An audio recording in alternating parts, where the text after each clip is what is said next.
Welcome to our Crypto News in 10, a daily podcast bringing you the latest news about crypto in under 10 minutes. Here's a quick rundown of what's moving crypto on Monday, December 29th, 2025. China just rewired its digital yuan with a 2026 action plan that turns wallet balances into interest-bearing deposits. Bitcoin snaps back over $90,000 in thin year-end trade.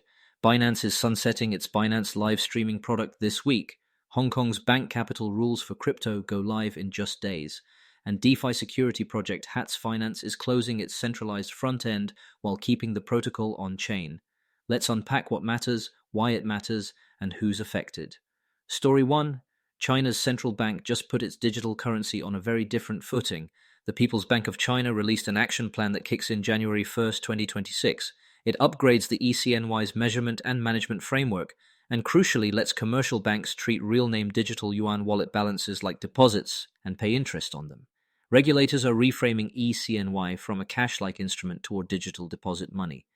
Balances would be covered by deposit insurance and folded into banks' asset liability management. That's a meaningful incentive shift for users who've stuck with Alipay and WeChat Pay. Reuters flagged the framework, and Chinese financial media outlined how interest begins next year. Why this matters for crypto?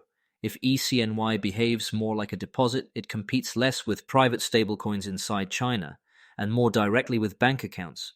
It could influence CBDC design elsewhere too, especially around deposit insurance, reserve requirements, and whether wallets earn interest. And if cross-border pilots keep expanding, stablecoin issuers operating in Asia will be watching for any spillover into trade settlement corridors. CoinDesk has also covered the growing CNY pilots in Hong Kong. Story 2. Markets. Bitcoin reclaimed the $90,000 handle and Ether pushed back above $3,000 in Monday trading, helped by ultra-thin holiday liquidity and some dip buying after last week's chop. As of this recording, Bitcoin hovered near $90,200 and Ether around $3,050. Modest moves, but enough to ease nerves heading into the final 48 hours of the year.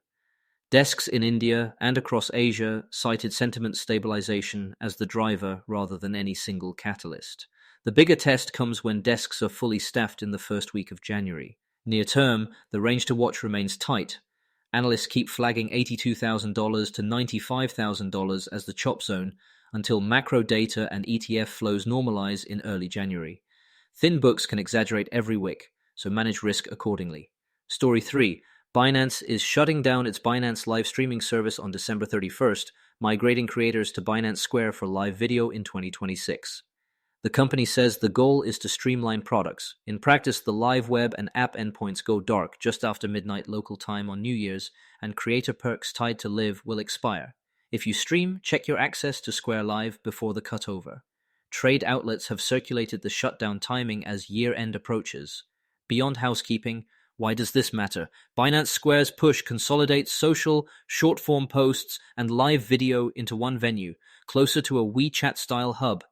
Expect creator programs and shoppable streams to reappear there. For projects, reroute AMA and launch content to Square in January. For viewers, no action needed, just look for the Square tab where you used to find live. Before we continue, here's a message from our sponsors. Need elite developers fast? Elite Coders connects you with rigorously vetted senior engineers in 24 to 48 hours. Staff augmentation, dedicated teams, or full project delivery, we've got you covered. Visit elitecoders.co to get started today. All right, let's get back to it. Story 4. Hong Kong's bank capital rules for crypto exposures become effective on Thursday, January 1st, 2026. Right in the first trading week of the new year. The rules implement the Basel Committee's crypto asset standard across capital, disclosure, and exposure limits. In short, tokenized traditional assets and well-structured stablecoins get friendlier treatment. Volatile, unbacked tokens carry very high-risk weights that make direct bank balance sheet exposure expensive. The government gazetted the amendments back in July, with timing aligned to Basel's global effective date. Expect banks to lean harder into custody, tokenized real-world assets, and licensed stablecoin rails, while remaining cautious about holding unbacked crypto outright. For builders, the implication is clear.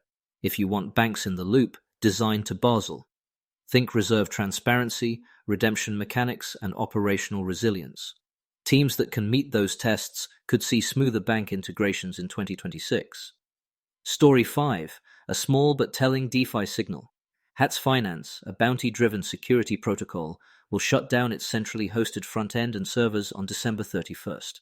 The DAO-governed core contracts remain on-chain, and an IPFS front-end exists, but the team says running a centralized UI is no longer sustainable.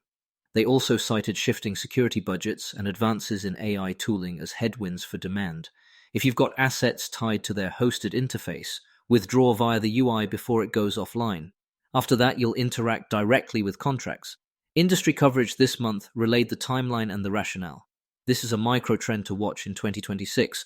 More protocols deprecating company-run front ends and leaning into community-hosted interfaces plus direct contract interactions. It's operationally leaner, arguably more decentralized, and it pushes UX responsibilities to wallets, aggregators, and infrastructure providers. Quick recap. China's ECNY is set to pay interest from 2026 as part of a broader management overhaul. Bitcoin steadies above 90K into the year's final stretch. Binance retires Binance Live in favor of Square. Hong Kong's Basel-aligned crypto capital regime goes live January 1st, and HATS Finance closes its centralized UI while keeping the DAO-run protocol on-chain. We'll be back tomorrow with the last trading day of 2025. Watch those flows and stay safe out there. Thanks for listening, and see you tomorrow.